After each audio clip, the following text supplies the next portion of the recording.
Well, it's interesting. You talked a lot about tangibles and everything, and yet I know you deal with goodwill a lot and the valuation of goodwill. I often think of goodwill as a nearly intangible aspect of the brand's value. Am I off base on that thinking? You're not off base. And just to give you a sense of how accurate you are, the intangible aspects of a value of a business tends to be one of the most contentious issues. If, for example, I have to go to court and testify as to the value of a business, the intangible asset value is always one that brings the most discussion because inherently, by definition, it's intangible. So it can be very difficult to summarize it in terms of getting a value on it.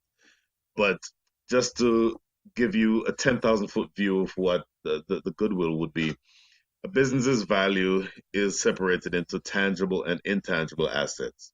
So the tangible asset value of a business would be what you see on the balance sheet. So your assets minus liabilities gives you your net asset value. That's tangible.